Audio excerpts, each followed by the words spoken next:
Reciban un cordial saludo. Mi nombre es Karen Parra Godoy, pertenezco al CEDU de Guapiles y les voy a presentar mi estudio de caso de la tarea 1 de la materia riego y drenaje. El objetivo de este estudio de caso es identificar la necesidad hídrica en el suelo para el óptimo desarrollo de un cultivo. En este caso, la muestra se tomó del patio de mi casa, en una zona donde hay matas de plátano, como se puede observar en la imagen. Este suelo tiende a retener bastante humedad y estos días ha llovido bastante, por lo que esto podría influenciar en los resultados obtenidos en el estudio de caso. Lo primero que hacemos es calcular la densidad aparente con un cilindro de volumen conocido. Este cilindro mide 63,7 centímetros cúbicos.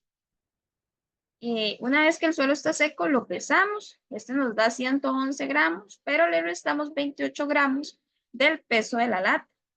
Para calcular la densidad aparente, lo que hacemos es dividir la masa en gramos entre el volumen del cilindro y esto nos da 1,3 gramos sobre centímetros cúbicos. Posterior a eso, calculamos la humedad gravimétrica y volumétrica del suelo que está a punto de machetez permanente. Para esto, obtenemos el peso de la muestra fresca, que son 31 gramos, y el peso de la muestra seca, que son 25 gramos. Para calcular la humedad gravimétrica, lo que hacemos es, al suelo húmedo le restamos el suelo seco y lo dividimos entre el suelo seco, lo multiplicamos luego por 100. Esto nos da un resultado de 24% para la humedad gravimétrica. Estos 24% los multiplicamos por 1,3 de la densidad aparente calculada anteriormente y nos da el porcentaje de humedad volumétrica, que serían 31,2%. Luego, el suelo que está a capacidad de campo, hacemos exactamente lo mismo. Nada más que cambiamos los valores de peso de la muestra seca, que nos dio 33 gramos, y, de la muestra fresca, y peso de la muestra seca, que nos dio 22 gramos. La humedad gravimétrica nos da 50%. Y estos 50% le multiplicamos 1,3 de densidad aparente para obtener un 65% de humedad volumétrica del suelo a capacidad de campo. Luego nos piden calcular la evapotranspiración potencial. Para esto utilizamos la fórmula simplificada donde nos piden datos de temperatura media, máxima y mínima. Estos datos fueron obtenidos de la estación autónoma de la finca de Diamantes ubicada en Guapiles.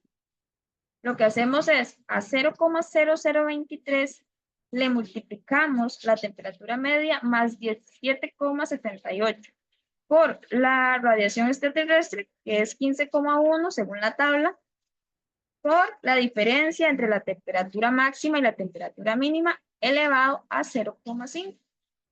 Esto nos da 4,3 milímetros por día de evapotranspiración potencial. Sin embargo, debemos calcular también la evapotranspiración real o del cultivo.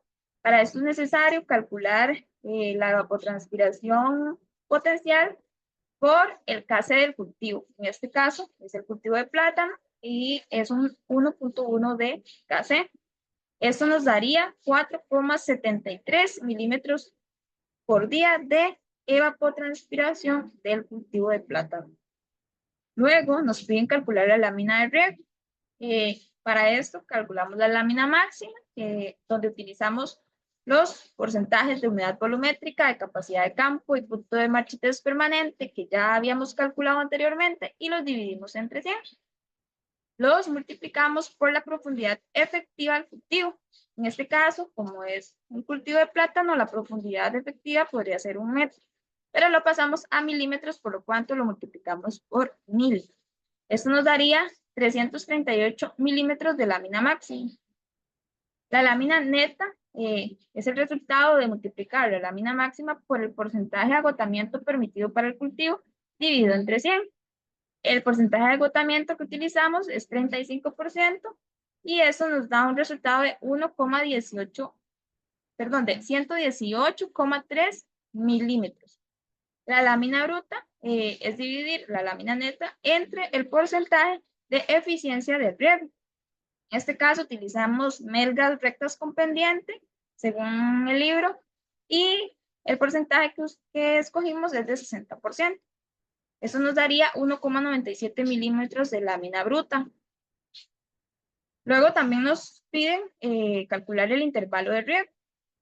Para esto usamos el porcentaje de lámina neta, perdón, el valor de lámina neta, y lo dividimos entre la evapotranspiración del cultivo que habíamos calculado anteriormente. Eso es 118,3 milímetros entre 4,7 milímetros por día para un total de 25,2 días de frecuencia de riego. Como no podemos regar cada 25,2 días, lo redondeamos a cada 25 días. Después de hacer esto, es necesario corregir la lámina neta. Lo que hacemos es aplicar la regla de 3, 25 días por 100.18,3 de lámina neta anterior, dividido entre 25,2 días que nos había dado, y esto nos da un total de 117,36 milímetros de lámina neta corregida. Como corregimos la lámina neta, también es necesario corregir la lámina bruta. Para esto, colocamos el nuevo valor de lámina neta corregida y lo dividimos nuevamente entre el porcentaje de eficiencia de riego. Esto nos daría 1,96 milímetros de lámina bruta corregida. Por último, en este estudio de caso nos piden cuantificar la cantidad de litros que se requieren para aplicar en una planta cultivada en macetas llenas con 20 litros de ese mismo suelo, es decir, del suelo del que hemos estado utilizando.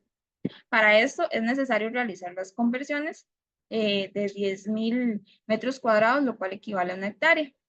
Esto deberíamos multiplicarlo por la profundidad de las raíces, pero como en este caso es 1 metro, nos daría lo mismo 10.000 metros cuadrados. Y esto lo pasamos a litros por hectárea, lo cual nos daría 10 millones de litros por hectárea. Igualmente, los 1,17,36 milímetros que nos había dado la lámina, lo convertimos a litros por hectárea y nos da 1.173.600. Ahora podemos calcular los litros de agua que se requiere esa maceta de 20 litros. Para eso, igual, utilizamos la regla de 3. Los 20 litros de suelo multiplicados por 1.173.600 litros por hectárea entre los 10 millones de litros por hectárea. Esto nos daría un total de 2,35 litros de agua para una maceta de 20 litros.